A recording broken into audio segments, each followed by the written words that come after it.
okwongera okumusaasira embeera eno mukama agiwiseemu era bugere obulungi. Kyemanyi nti ebigambo sobola musibirira bingi kusinga maama atizeeko ayongereyo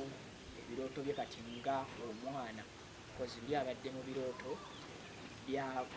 yalina ebirooto bye n'ebirooto bye ne biyimirira olw'obulwadde bwa so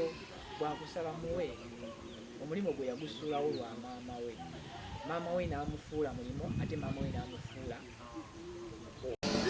Mukwano gwange nkwebaza nnyo akyagenze maaso n'okuba nti otwekuumirako amaka gugenda maaso n'okuba nti olaba ekyalo kye tuliko akimanyiddwa nga Nalubugo awano mu Bujuuko ewa omugenzi wabadde agenda maaso n'okuba nti awangalira ge maka ago. Kyentegeddeko nti wabaddewo meeting egenda maaso n'okuba nti etudde abafamire bagenda maaso n'okubaako obubaka bwe bateesateesaamuko okulaba kiki ekigenda okuba nti kiddako mu ssaawa eziddako oluvannyuma lw'okuba nti omulungi w'abangi agenze maaso n'okuba nti ava mu bulamu bw'ensi eno. Annako omukulu amanyiddwa nga Vic Exclusive ngenda kuba nti njogerako ko naye y'omu ku basajja abagenda maaso n'okuba nti bakola emboozi ez'enjawulo ku mugenzi era nga bagenda maaso n'okuba nti ba interactingako naye mu mbeera eno ey'amawulire era bingi nnyo ba information nyingi gyasobola okuba nti nno atuwa mu mbeera emu oba endala. Omukulu nsaba ojje twogeremuko wano katono. So yono omukulu amanyiddwa nga Vic Exclusive. Omukulu tusaba obubaka bw'obadde omanyi ebitonotono ku by'obadde omanyi ku mugenzi. Bitalo nnyo nyini ddala eri abenju ya Evelyn Love oba abangi gwe muyita Evelyn Lagu fudde olunaku olwaleero era twongera okusaasira abenju ye n'ab'eŋŋanda ze. Gwe nga badde mu field eno ey'amawulire manyi o interactinzeko naye emirundi mingi.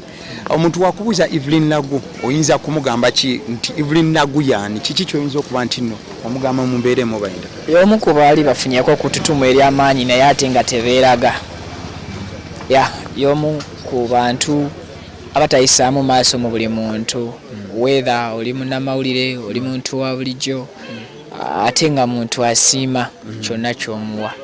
ye mukyala Evelyn Lagu. Musically kiki ky'obadde omumanyiko? Not even musically kubona abadde muzanyi wa katemba muzanyi wa firimu n'ebiringa ebyo mu field ya entertainment kiki ddala gwe ky'oyinza okuba nti omwogerako? In entertainment industry sector Evelyn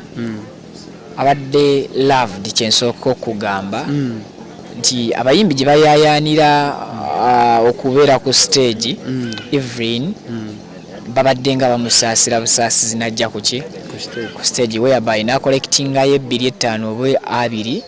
n'agenda abeezeewo family. So nekirala ali talented si be bayimba nga boogera enyimba nga bazoogera bw'asalawo kuba nooti owulira nooti wagamba nti vocals ng'azikuba. So when it comes to also mu acting she acts well. Yanguye ebintu okusinziira ku emu ku scene gye naliko nga bakola ki bashootinga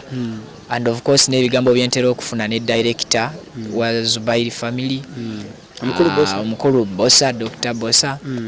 kugamba bulungi nti Evelyn obadde omulagira omubuulira bubuulizi ye n'azanya ati ali mu ye nga takoze rehearsals ze bakozesezza balala dibudene eri film industry dibudene eri music industry. Kati okusinziira ku mbeera eriwo kiki ky'osobola okuba nti otu-updatingako ku kigenda maaso wano nga bwe tusanze ebintu bwe bigenda maaso n'okuba nti bitambula wano? Mbeera ya kiyongobero mbeera ya kinyika naggobe ndowooza mu lulimi Oluganda kekakuba mbeera ya kinyika ggobe kabaawo kafuuyirira tekafuuyirira. So mbeera si ya ssanyu mbeera ya nnaku and of course buli kimu Mukama gwe tusaba agende maaso n'okukituyisaamu bulungi. Kati nga gwe yagenda maaso n'okuba nti interactingako n'omugenzi emirundi egy'enjawulo kiki ddala bintu kyebyo bwe byogamba nti ye ng'omuntu nga tuvudde ku artist family byegenda okuba nti emusubwako n'abantu abo babadde bamwetoolodde bingi nga family ekisooka bagenda missinga Evelyn nga Evelyn bagenda kumisinga ebigambo bye nga ye bagenda kumissinga moments ze bafunye naye bagenda kumissinga each and every single moment nga family bwovirwako omuntu wo teri kintu kyonna kikulumanga presence y'omuntu oyo mulamu so kyekyokka bino saakina nze mbadde mbezaawo family bibeera biddawo obuzzi kozi nti omuntu obulamu bulina okusigala nga bugenda mu maaso nga butambula era batuuka ekiseera ne babeerawo naye moments ezo zobadde nazo presence eyo yebeera munda mu ggwe so bakisuubiddwa era si kyangu kyakubava mu bwongo ku bantu abadde basinkana Evelyn Lagu kibadde kizibu nnyo okwawula Evelyn Lagu n'omutabani nkakasi omutabani obadde omusinkana enfunda eziwera kiki kyolowooza embeera omulenzi omutabani gy'alimu na kiki ekiyinza okuba nti kigenda maaso n'okuba nti kiddako mu bulamu bwe okuva kati n'ebiddako katusabe busabi mami wa Fred Evelyn omugenzi kati abe nga yasetingira mutabani we emikululo emirungi abe nga yamuconnectinga mu mikwano emirungi abeere nga yamufunira connections mu bantu abalungi abayinza okumuyambako okutwala obulamu mu maaso naye mu kaseera kano tali shocked nnyo cause mami we abadde nga amugumya ku kino just nti afiiriddwa omuzadde afiiriddwa mukwano gwe besides muzadde wabula abadde mukwano gwe Fred ne maama we ng'obasanze alowooza Evelyn tazaala Fred abaluganda gwe pesimu yange nga mukyalina byenkola kitegede so enkolagana Evelyn omugenzi kati ne mutabani we Fred bw'obadde ng'obasanga awo nga like tosobola kumanya nti ono mutabani we mpozi nga bakugambye obugambi okay ekikwatana n'enteekateeka ez'okuzika olina kyobadde wategeddeko enteekateeka yonna waliwo eri confirmed oba ki agenda ziikibwa Kalungu okusinziira ku genna akafuna nange ng'omuntu Kalungu that is Masaka and then wano we tuli Bujuuko waka wabadde yakafuna wapya amakage we bagenda okumuleeta oluvannyuma lwa kumujja mu mochari